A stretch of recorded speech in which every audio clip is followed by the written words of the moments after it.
저는 26살 최지훈입니다. 지방 전문대 전기과를 졸업한 평범한 청년이죠. 아니, 이제는 평범하다고 말하기 어려울지도 모르겠습니다. 인생이란 게 참 예측 불가능하니까요. 오늘 아침은 특별했어요. 서울 고시원 좁은 방에서 눈을 떴을 때부터 가슴이 두근거렸습니다. 벽에 붙여둔 달력에 빨간 동그라미, 드디어 편입시험 날이 왔죠. 고시원 방은 작지만 나름 정리가 잘 되어 있어요. 옷장 문을 열고 다림질에 둔 하얀 셔츠를 꺼냈습니다. 손가락으로 천을 쓸어내리니 부드러운 감촉이 전해지네요.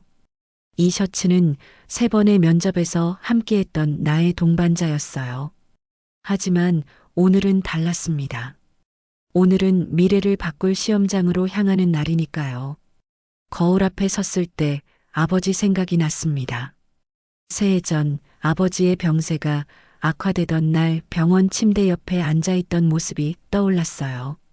그날은 학교 중간고사 날이었죠. 하지만 저는 망설임 없이 시험지 대신 아버지의 손을 잡았습니다. 그 선택이 제게 3년이라는 시간을 더하게 했지만 후회는 없었어요.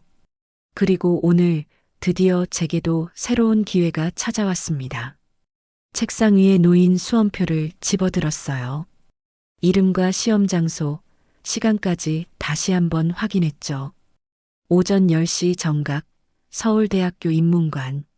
시계를 봤더니 8시 15분. 아직 시간은 충분했습니다. 하지만 내 심장은 벌써부터 마라톤을 하는 것처럼 빠르게 뛰고 있었어요. 지훈아, 오늘 시험이지? 아침은 먹고 가니? 고시원 아주머니의 목소리가 문 너머로 들려왔습니다. 항상 새벽같이 일어나 조식을 준비해 주시는 분이죠. 네, 지금 내려갑니다. 고맙습니다. 간단하게 아침을 먹고 고시원을 나섰어요. 서울의 봄 아침은 차갑지만 상쾌했습니다.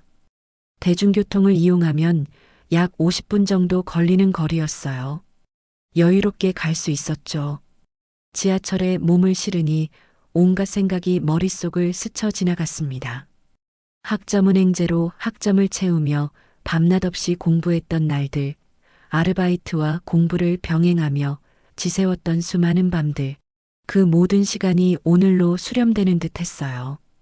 지하철에서 내려 걸으며 마음을 가다듬었습니다. 시험장까지는 공원을 지나가는 게 지름길이었어요. 봄 기운이 완연한 공원의 풍경이 제 긴장된 마음을 조금은 누그러뜨려 주었죠. 벚꽃이 막 피기 시작한 나무들 사이로 걸으며 깊게 숨을 들이마셨습니다. 이대로만 가면 충분히 시간 안에 도착할 수 있었어요. 시계를 보니 9시 35분. 들뜬 마음으로 걸음을 재촉했죠. 공원 중앙에 다다랐을 때 햇살이 더욱 밝아졌습니다. 봄바람이 살랑거리며 벚꽃잎을 흩트렸어요. 이런 날에 시험을 보는 것도 나쁘지 않다고 생각했죠. 긴장된 마음이 조금씩 풀어지는 듯 했습니다. 이제 시험장까지는 20분 정도만 더 걸으면 되었어요. 여유로운 마음으로 발걸음을 옮겼습니다. 오늘 이 시험은 저에게 인생의 전환점이 될 거예요.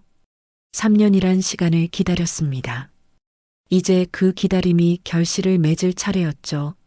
하지만 인생은 때로 예상치 못한 방향으로 흘러가기도 해요. 그리고 그날 제 인생의 방향을 바꿀 사건이 바로 앞에 기다리고 있었습니다. 공원 중앙 벤치를 지나갈 때였습니다. 갑작스러운 소리에 고개를 돌렸죠. 자전거를 타던 노인이 넘어지는 장면이 눈에 들어왔어요. 노인의 장바구니에서 사과들이 대굴대굴 굴러갔습니다. 순간 발걸음이 자연스레 멈췄어요. 시계를 확인했더니 9시 40분, 시험까지 20분이 남았습니다. 노인은 무릎을 다친 채 괜찮아요, 괜찮아요라며 애써 일어나려 했죠. 흰 머리와 주름진 손이 참 인상적이었습니다. 무릎에선 선홍빛 피가 배어나오고 있었어요. 그 모습을 보니 아버지 생각이 났습니다. 아버지도 저 나이쯤 되었을 텐데 같은 상황이라면 누군가의 도움이 필요할 거라는 생각이 들었어요. 망설임이 찾아왔습니다. 시험은 1년에 2번뿐이었고 이번을 놓치면 또 6달을 기다려야 했어요. 하지만 노인의 상태는 심각해 보였죠. 깊게 숨을 들이마시고 노인에게 다가갔습니다. 괜찮으세요? 제가 도와드릴게요. 노인의 눈빛이 잠시 놀란 듯 했어요. 아마도 바쁜 도시에서 선뜻 도움의 손길을 내미는 이가 드물기 때문이겠죠. 노인은 손을 내밀어 제 부축을 받아들였습니다. 고맙구나, 젊은이. 혼자 일어나기 힘들 것 같아. 노인을 일으켜 세우며 주변을 둘러보았어요. 사방에 굴러간 사과들을 주었고 노인의 자전거를 세워놓았습니다. 노인의 무릎은 생각보다 심하게 다쳐 있었어요. 근처에 보건소가 있는데 거기서 응급처치를 받으시는 게 좋을 것 같습니다. 노인은 미소를 지으며 고개를 끄덕였어요. 제 팔을 붙잡고 천천히 걸음을 옮기기 시작했습니다. 걸음이 느렸지만 말수는 참 많으셨죠. 이름이 정영자라고 했어요. 매일 아침 이 공원을 지나 시장에 다녀오는 게 일상이라고 했습니다. 요즘 젊은이들은 자기 일에 바쁘다 보니 이렇게 도와주는 경우가 드물어. 특히 출근 시간엔 말이야. 정영자의 말에 쓴웃음이 나왔습니다. 이제 시험까지 15분밖에 남지 않았어요. 보건소까지 가서 정영자를 맡기고 돌아온다면 시험장까지 달려도 늦을 가능성이 컸죠. 하지만 이상하게도 마음은 조급하면서도 평온했어요. 아버지를 간호하며 깨달은 것이 있다면 세상에는 놓치면 안 되는 순간이 있다는 것입니다. 지금 이 순간도 그런 것 같았죠. 보건소에 도착했을 때 간호사가 정영자의 상태를 확인했어요. 다행히 심각한 부상은 아니었지만 소독과 치료가 필요했습니다. 정영자는 제 손을 꼭 잡았어요. 이렇게까지 도와줘서 고마워요. 바쁜 일 있는 것 같은데. 시계를 보니 9시 53분, 시험까지 단 7분이 남았어요. 정영자의 치료가 끝나는 대로 달려가 볼까 생각했지만 보건소에서 시험장까지는 빨라도 15분 거리였습니다. 시험이 있었는데 이제는 늦었네요. 하지만 어르신 혼자 두고 갈 수는 없었어요. 정영자의 눈빛이 깊어졌습니다. 뭔가 말하려는 듯 했지만 간호사가 치료를 시작하며 끼어들었어요. 저는 옆에서 정영자의 손을 잡아주었죠. 얼마 후 치료가 끝나고 정영자는 조용히 제 얼굴을 바라보았습니다. 젊은이, 이름이 뭐요? 최지훈입니다. 최지훈, 오늘날 위해 큰 희생을 했네. 언젠가 그 마음씨가 반드시 돌아올 거야. 인사를 나누고 보건소를 나오자 시계는 10시 7분을 가리키고 있었어요.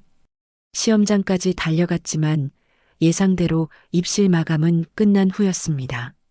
가슴에 묵직한 돌덩이가 내려앉는 느낌이었어요. 하지만 스스로에게 말했죠. 오늘 내 선택은 옳았다고. 시험장 앞 복도 벤치에 앉았습니다. 손에는 구겨진 수험표가 있었어요. 담당자는 계속해서 죄송합니다. 말만 반복했죠. 규정상 지각자는 입실이 불가능하다고 했습니다. 머릿속이 하얘지는 기분이었어요.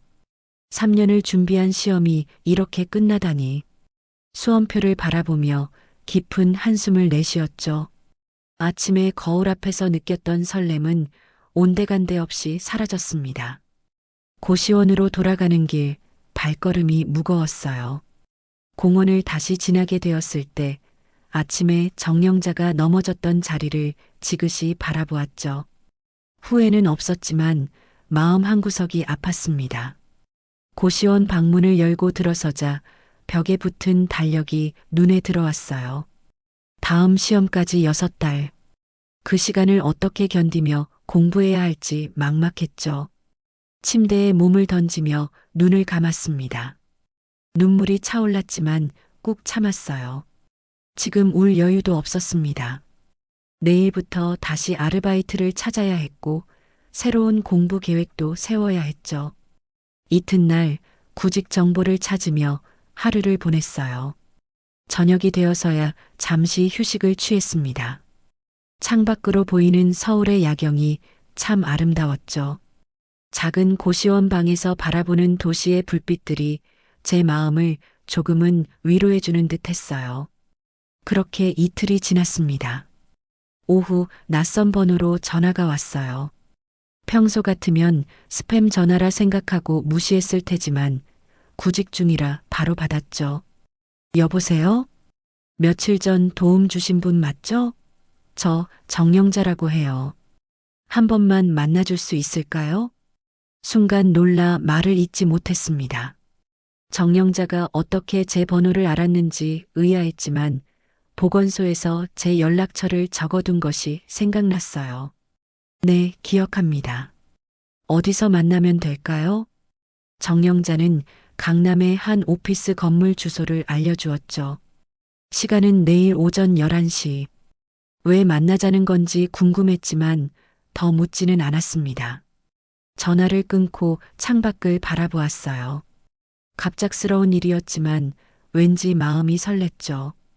다음 날 아침 정영자가 알려준 주소로 향했습니다.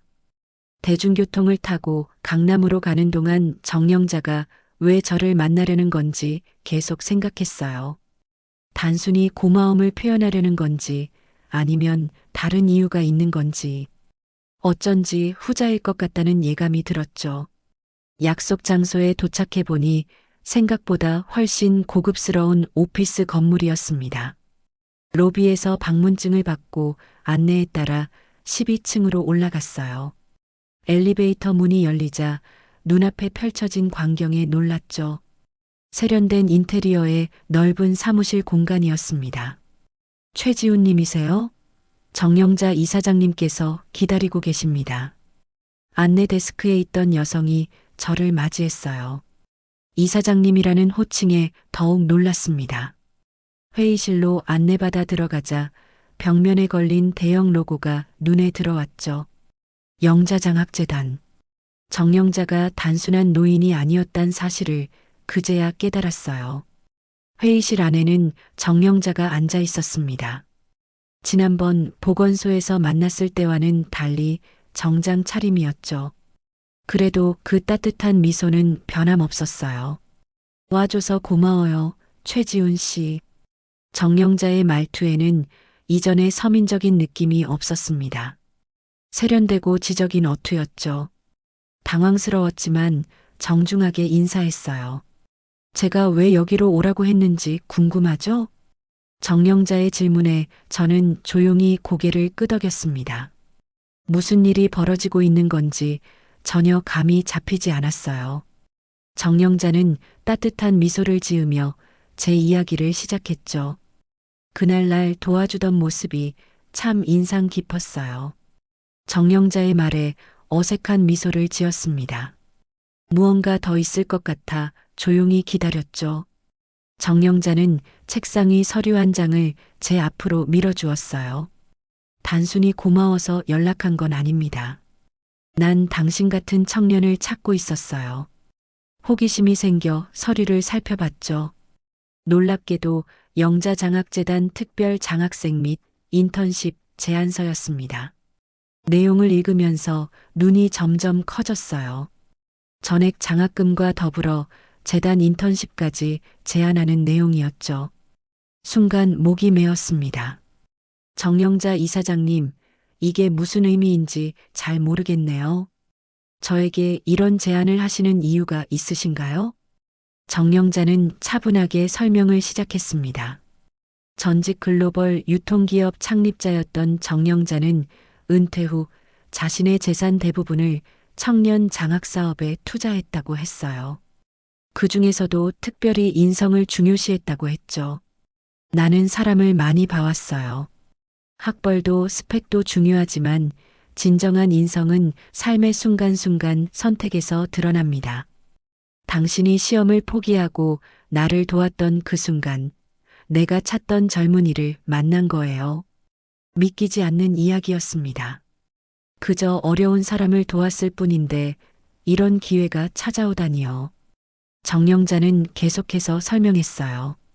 영자장학재단에서는 매년 소수의 청년들에게 이런 기회를 제공한다고 했습니다. 학업 지원뿐 아니라 실무 경험을 쌓을 수 있는 인턴십까지 포함된 특별 프로그램이었죠. 당신의 이력서를 보니 아버지 병간호를 위해 학업을 미루었다고 되어 있네요. 그런 결정을 내리는 사람이 타인을 위해 자신의 중요한 시험도 포기할 수 있다는 건 당연한 일인지도 모르겠어요. 정영자의 말에 놀랐습니다. 제 이력서를 언제 봤는지 당황스러웠죠. 마치 제 생각을 읽은 듯 정영자가 덧붙였어요. 보건소에서 당신의 이름을 알게 된 후 우리 재단에서 조사를 진행했습니다. 개인정보 조회에 동의하지 않았다면 사과드릴게요. 고개를 저었습니다. 지금 벌어지는 일이 꿈만 같았어요. 정영자는 서류 한 장을 더 내밀었죠. 재단 인턴십 계약서였습니다. 월급도 생각보다 훨씬 좋았어요. 서류를 읽으면서 입술이 떨렸습니다. 이 기회가 저에게 얼마나 큰 의미인지 정영자는 아마 잘 알고 있을 거예요. 어떻게 생각하나요? 결정은 당신 몫입니다. 시간을 두고 생각해봐도 좋아요. 하지만 더 생각할 필요가 없었죠. 이것은 제 인생의 기회였습니다. 심호흡을 크게 하고 결심했어요. 감사합니다. 절대 헛되게 하지 않겠습니다. 말을 마치고 고개를 깊이 숙였습니다. 눈물이 차오르는 것을 느꼈어요. 정영자는 따뜻한 미소로 저를 바라보았죠. 다음 주 월요일부터 출근할 수 있나요? 먼저 인턴으로 시작하고 장학금은 다음 학기 편입 때 사용하면 될 것 같아요. 고개를 끄덕였습니다. 마음속에 설렘과 두려움이 동시에 찾아왔어요. 이제 내 삶은 완전히 다른 방향으로 흘러갈 테니까요. 정영자와 악수를 나누며 계약서에 서명했습니다. 이 순간이 제 인생의 전환점이 될 거라는 확신이 들었어요. 사무실을 나오면서 창밖 서울 풍경을 바라봤습니다. 며칠 전까지만 해도 실패감에 짓눌려 있었던 저였는데 이제는 새로운 희망을 품게 됐죠. 고시원으로 돌아가는 발걸음이 한결 가벼웠어요. 아버지에게 이 소식을 전하고 싶었습니다. 불현듯 깨달았어요. 시험에 늦게 한 그 선택이 어쩌면 내 인생의 가장 중요한 순간이었을지도 모른다는 것을요. 때로는 계획대로 되지 않는 일들이 더 큰 기회의 문을 여는 법이라는 걸 말입니다. 고시원에 돌아와 창가에 서서 밤하늘을 바라봤습니다. 별이 유난히 밝게 빛나는 것 같았어요. 깊은 감사함과 설렘을 안고 내일을 준비하기로 했죠. 일주일 후 정장을 입고 영자장학재단 사무실에 첫 출근했습니다. 로비에서 직원증을 받아 목에 걸었죠. 이름이 적힌 플라스틱 카드가 낯설게 느껴졌어요. 12층으로 올라가는 엘리베이터 안에서 거울에 비친 모습을 보며 깊게 숨을 들이마셨습니다. 새로운 시작이 실감나지 않았죠. 사무실 문을 열자 10여 명의 직원들이 각자의 자리에서 일하고 있었어요. 안내 데스크에 있던 여성이 나를 알아보고 반갑게 인사했습니다. 이름이 김서연이라고 했죠. 영자장학재단에서 총무를 맡고 있다고 했어요. 김서연의 안내로 내 자리로 이동했습니다. 작지만 깔끔한 책상이었죠. 지훈 씨가 이번에 들어온 특별 인턴이구나. 다들 궁금해하고 있었어. 김서연의 말에 어색하게 웃었습니다. 주변 직원들의 시선이 느껴졌어요. 아마도 갑작스럽게 특별 인턴으로 들어온 제가 신기했을 테죠. 작은 소리로 들리는 대화 조각들이 귀에 들어왔습니다. 사연 하나 잘 써서 들어온 애래. 이사장님이 직접 뽑았대. 불편한 시선들이 느껴졌지만 개의치 않기로 했어요. 증명해 보이면 될 일이니까요. 김서연이 인턴 업무에 대해 설명해 주었습니다. 주로 서류 정리와 인터뷰 지원, 보고서, 작성 등을 맡게 될 거라고 했죠. 정영자는 오전에 외부 미팅이 있어 사무실에 없었습니다. 점심시간에 돌아와 저를 보더니 따뜻한 미소를 지어주셨어요. 그 미소에 안도감이 들었죠. 정영자가 제 책상으로 다가왔습니다. 첫날 어때요? 적응하기 힘들진 않나요? 괜찮습니다.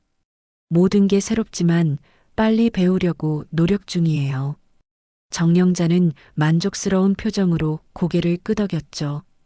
그리고 작은 목소리로 덧붙였습니다. 주변 시선에 너무 신경 쓰지 말아요. 시간이 지나면 다 알게 될 테니까. 정영자의 말에 감사함을 느꼈어요. 역시 제 상황을 잘 이해하고 있었습니다. 오후부터 본격적인 업무가 시작됐죠. 장학생 선발 서류를 정리하고 데이터베이스에 입력하는 일이었어요. 단순한 작업이었지만 집중해서 처리했습니다. 실수 없이 꼼꼼하게 마무리했죠. 퇴근 시간이 되어도 남아서 일했어요. 모든 서류를 완벽하게 정리하고 싶었습니다. 사무실이 조용해질 때까지 일했죠. 10시가 넘어 마지막으로 남은 서류 작업을 마무리했어요. 고개를 들어보니 정영자가 제 뒤에 서 있었습니다. 이렇게 늦게까지 일하는 건 좋지만 건강도 챙겨야 해요. 오늘은 이만 집에 가세요. 정영자의 목소리에는 걱정과 함께 따뜻함이 느껴졌어요. 그 모습에서 어머니의 모습이 겹쳐 보였습니다. 짐을 정리하고 일어섰죠. 네, 알겠습니다. 오늘 많이 배웠어요. 정영자는 저를 바라보며 중얼거렸습니다. 세상엔 아직 기회를 감당할 준비가 된 청년이 있다니까.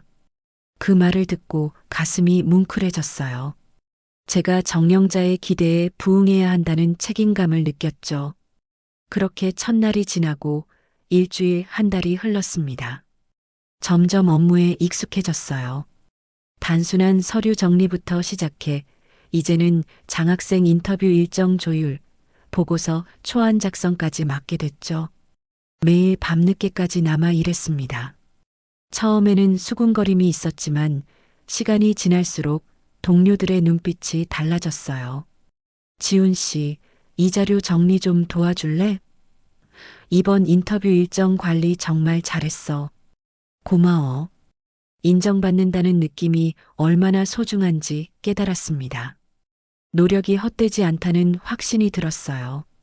정영자는 때때로 제 업무를 지켜보며 조용히 미소 짓곤 했죠. 그런 날이면 더 열심히 일했습니다.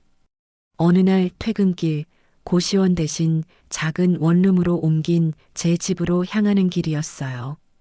공원을 지나가는데 문득 처음 정영자를 만났던 그 순간이 떠올랐습니다. 인생이 얼마나 예측 불가능한지 새삼 실감했죠. 시험에 늦은 것이 오히려 제 인생의 전환점이 되다니요. 영자장학재단에서 인턴으로 일한 지 3개월이 지났습니다. 이제는 단순 업무를 넘어 점점 책임감 있는 일을 맡게 됐어요. 장학생 선발 과정에서 의견을 제시하기도 하고 재단의 새로운 프로젝트 기획에 참여하기도 했죠. 처음에는 특별 케이스로 들어온 인턴이라는 시선이 있었지만 이제는 실력으로 인정받는 느낌이었습니다. 오늘 아침 정영자가 저를 사무실로 불렀어요. 노크를 하고 들어가자 정영자는 창가에 서서 바깥 풍경을 바라보고 있었습니다. 제 발소리에 고개를 돌리더니 미소를 지었죠. 앉아요, 지훈 씨. 중요한 얘기가 있어서 불렀습니다. 자리에 앉자 정영자가 서류 한 장을 내밀었어요. 청년 창업 지원 프로젝트라는 제목이 눈에 들어왔죠. 재단에서 새롭게 시작하는 프로젝트였습니다. 이번 프로젝트의 주담당자로 지훈 씨를 생각하고 있어요. 어떻게 생각하나요? 놀라서 말을 잇지 못했습니다. 아직 인턴인 제게 이런 중요한 프로젝트를 맡긴다는 것이 믿기지 않았어요. 괜찮을까요? 저는 아직 경험이 부족한데요. 정영자는 고개를 저었습니다. 지훈 씨가 지난 3개월 동안 보여준 성실함과 책임감이면 충분해요. 물론 팀을 꾸려서 함께 진행하겠지만 주도적으로 이끌어줬으면 합니다. 가슴이 벅차올랐어요. 누군가 저를 믿고 중요한 일을 맡겨준다는 것이 얼마나 감사한 일인지 몰랐죠.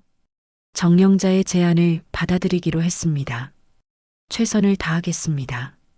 정말 감사합니다. 이후 몇 주 동안은 정신없이 바빴어요. 프로젝트 팀원으로 3명의 직원이 합류했고, 저는 팀장으로서 전체 일정과 방향을 조율했습니다. 밤늦게까지 회의실에 남아 리포트를 정리하고 아이디어를 발전시켰죠. 처음에는 팀원들도 저를 의심의 눈초리로 바라봤어요. 인턴인 제가 팀장이 된 것에 불만이 있었을 테니까요. 하지만 제 진심과 열정이 전해졌는지 점차 팀원들의 태도가 달라졌습니다. 특히 제가 마감 기한을 맞추기 위해 밤을 새워 작업하는 모습을 본 후로는 더욱 적극적으로 형조해 주었어요. 장장 3주간의 준비 끝에 드디어 프로젝트 발표일이 왔습니다. 임원들 앞에서 청년 창업 지원 프로젝트의 세부 계획을 발표하는 자리였어요. 긴장되었지만 그동안의 준비가 있었기에 자신감도 있었죠. 발표가 끝나고 박수 소리가 들렸을 때 그동안의 노력이 헛되지 않았다는 생각에 눈시울이 뜨거워졌습니다. 회의가 끝난 후 정령자가 저를 따로 불렀어요.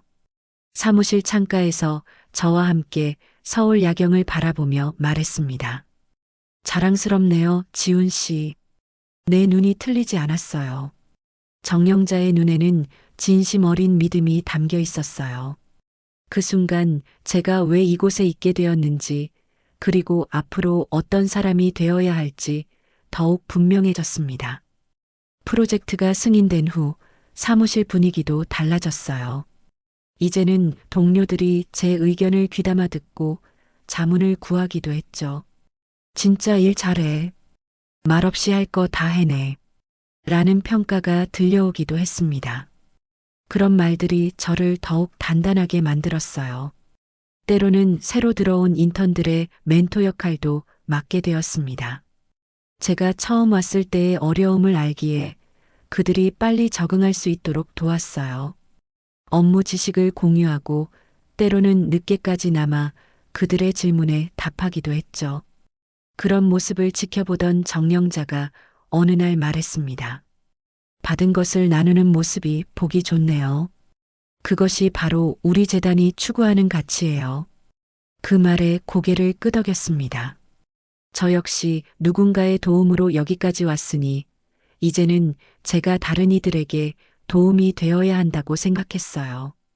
그것이 정령자의 믿음에 보답하는 길이기도 했죠. 프로젝트 성공 이후 재단 내 제 위치가 달라졌습니다. 더 이상 특혜로 들어온 인턴이 아닌 능력을 인정받는 직원이 됐죠. 오전 회의에서 정령자가 중요한 발표를 했어요. 청년 창업 지원 프로젝트가 정식으로 시작된다는 내용이었습니다. 그리고 저는 공식적으로 프로젝트 매니저로 임명됐죠. 회의가 끝난 후 팀원들이 축하해주는 모습에 가슴이 뭉클했어요. 처음에 냉담했던 시선들이 어느새 존중과 신뢰의 눈빛으로 바뀌었습니다. 자리로 돌아와 창밖을 내다보니 문득 아버지가 생각났죠. 아버지가 이 모습을 본다면 얼마나 자랑스러워하실까 하는 생각에 미소가 저절로 지어졌습니다. 점심시간 구내식당에서 밥을 먹는데 김서연이 옆에 앉았어요. 처음 재단에 왔을 때 저를 안내해 주었던 그 직원이었죠. 지훈 씨, 정말 대단해요. 프로젝트 매니저가 되다니. 김서연의 말에 쑥스러움이 밀려왔습니다. 여전히 칭찬에 익숙하지 않았기 때문이에요. 다 운이 좋았을 뿐이에요. 정령자 이사장님이 기회를 주셨으니까요. 운이 아니라 실력이죠. 얼마나 열심히 일했는지 모두가 봤어요. 김서연이 재단에 들어오기 전 정령자에 대해 알고 있던 이야기를 해주었습니다. 정영자는 글로벌 유통기업을 처음부터 일군 자수성가형 기업인이었어요. 은퇴 후에는 개인 자산 대부분을 장학재단에 쏟아부었다고 했죠. 특히 사람을 보는 안목이 뛰어나기로 유명했습니다. 오후에는 프로젝트 팀 회의가 있었어요. 청년 창업자들을 선발하는 기준과 지원 방식에 대해 논의했습니다. 제가 발언권을 가지고 회의를 이끄는 모습이 아직도 낯설었지만 팀원들은 진지하게 제 의견을 들어주었죠. 저는 사업 계획서의 완성도보다 지원자의 진정성과 꾸준함을 더 중요하게 봐야 한다고 생각합니다. 사업 실패율이 높은 현실에서 좌절하지 않고 계속 나아갈 수 있는 의지가 중요하니까요. 제 제안에 팀원들이 동의했어요. 그렇게 몇 시간 동안 논의 끝에 선발 기준과 심사 방식을 확정했습니다. 회의가 끝나고 모두 자리를 떠났을 때 정영자가 회의실에 들어왔어요. 회의 잘 마쳤나요? 선발 기준은 정했습니까? 정영자의 질문에 자신 있게 대답했습니다. 그리고 우리 팀이 합의한 내용을 설명했죠. 특히 지원자의 인성과 의지력을 중요하게 평가하기로 한 부분을 강조했어요. 정영자는 만족스러운 표정으로 고개를 끄덕였습니다. 좋은 방향이에요. 우리 재단이 추구하는 가치와도 일치하고요. 밤늦게까지 사무실에 남아 다음날 진행할 발표 자료를 준비했어요. 청년 창업 지원 프로젝트의 시작을 알리는 중요한 발표였기 때문입니다. 자료를 완성하고 시계를 보니 자정이 넘어 있었죠. 피로가 밀려왔지만 뿌듯함이 더 컸습니다. 사무실을 나와 집으로 향하는 길, 가로등 불빛 아래로 걸으며 생각했어요. 이제 제가 누군가에게 기회를 줄 수 있는 위치에 서게 되었다는 게 신기했습니다. 정영자가 저에게 그랬던 것처럼 저도 누군가의 인생을 바꿀 기회를 줄 수 있는 사람이 됐죠. 그 책임감이 가슴에 무겁게 다가왔지만 동시에 큰 보람도 느껴졌어요. 내일부터는 진짜 시작이라는 생각에 발걸음이 가벼워졌습니다. 이제 제 차례였어요. 제가 받은 기회를 다른 이들에게 나눠줄 차례였죠. 어느 화창한 오후 재단에서 나와 여유로운 퇴근길이었습니다. 이제는 정식 직원이 되어 프로젝트를 이끌고 있었죠. 청년 창업 지원 프로젝트는 본격적으로 진행 중이었고 지원자들의 면접도 다음 주부터 시작될 예정이었어요. 생각해보면 정말 많은 것이 달라졌습니다. 고시원을 떠나 작은 원룸으로 이사했고 매달 아버지께 병원비도 보낼 수 있게 되었죠. 공원을 지나가는 길을 택했어요. 그날 정영자를 만났던 그 공원이었습니다. 벤치에 앉아 잠시 쉬어가기로 했죠. 따스한 봄 햇살이 얼굴에 닿으며 마음을 포근하게 감쌌어요. 지나가는 사람들을 바라보며 생각에 잠겼습니다. 인생이란 참 알 수 없는 것이라는 생각이 들었죠. 문득 공원 건너편에서 소란스러운 소리가 들렸어요. 고개를 돌려보니 노인 한 분이 쓰러져 있었습니다. 사람들이 지나가면서도 대부분 모른 척하고 있었죠. 몇몇은 힐끗 보다가 발걸음을 재촉했고 어떤 이들은 아예 눈길조차 주지 않았어요. 그 광경이 낯설지 않았습니다. 정확히 6개월 전 제가 정영자를 만났던 상황과 비슷했죠. 망설임 없이 일어나 노인에게 다가갔어요. 70대로 보이는 남성 노인이었습니다. 얼굴이 창백했고 숨을 가쁘게 몰아쉬고 있었죠. 괜찮으세요? 제가 도와드릴게요. 노인의 팔을 조심스럽게 잡아 일으켰습니다. 의자로 부축해 앉히고 상태를 살폈어요. 다행히 심각해 보이지는 않았지만 혈압약을 복용하는 중이라고 했죠. 약을 미처 챙겨 먹지 못했다고 합니다. 병원에 모시는 게 좋을 것 같아요. 구급차를 부를까요? 노인은 고개를 저었습니다. 그럴 필요까지는 없어요. 조금 쉬었다가 집에 가면 약이 있으니까요. 그래도 안심이 되지 않아 한동안 옆에 앉아 이야기를 나눴어요. 노인의 이름은 박지성이라고 했습니다. 퇴직 교사였고 매일 이 공원에서 산책을 한다고 했죠. 박지성이 조금 안정을 찾은 후 집까지 동행해 드리기로 했어요. 멀리서 그 장면을 지켜보고 있던 정영자가 천천히 다가왔습니다. 저는 박지성을 집 앞까지 바래다 드리고 돌아오는 길이었어요. 정영자와 눈이 마주쳤고 정영자는 반갑게 손을 흔들었죠. 정영자 이사장님, 여기서 뵙네요. 정영자는 미소를 지으며 고개를 끄덕였습니다. 지훈 씨, 늦게 퇴근하는 길이에요? 네, 좀 전에 쓰러진 어르신을 집까지 바래다 드리고 왔어요. 정영자의 눈빛이 깊어졌습니다. 뭔가 의미심장한 표정이었죠. 함께 걸으며 대화를 나눴어요. 정영자는 제가 노인을 돕는 모습을 우연히 보게 되었다고 했습니다. 정영자는 잠시 생각에 잠기더니 작은 목소리로 중얼거렸어요. 늦게 핀 꽃은 더 진한 향을 남기지. 그 애는 이제 자기 차례를 아는 사람이 됐네. 제게 하는 말은 아니었지만 어쩐지 그 말이 마음에 와닿았습니다. 지금의 저는 6개월 전과 비교할 수 없을 만큼 달라졌죠. 하지만 그 변화는 단순히 직업이나 환경의 변화가 아니었어요. 내면의 성장이었습니다. 가을의 끝자락, 저는 이제 새로운 시작점에 서 있었어요. 편입시험을 놓친 것이 오히려 축복이 되었다는 사실이 신기했습니다. 때로는 계획대로 되지 않는 일들이 더 큰 행운을 가져다 주는 법이라는 걸 몸소 경험하게 된 거죠. 정영자와 함께 걸으며 저는 마음속으로 다짐했어요.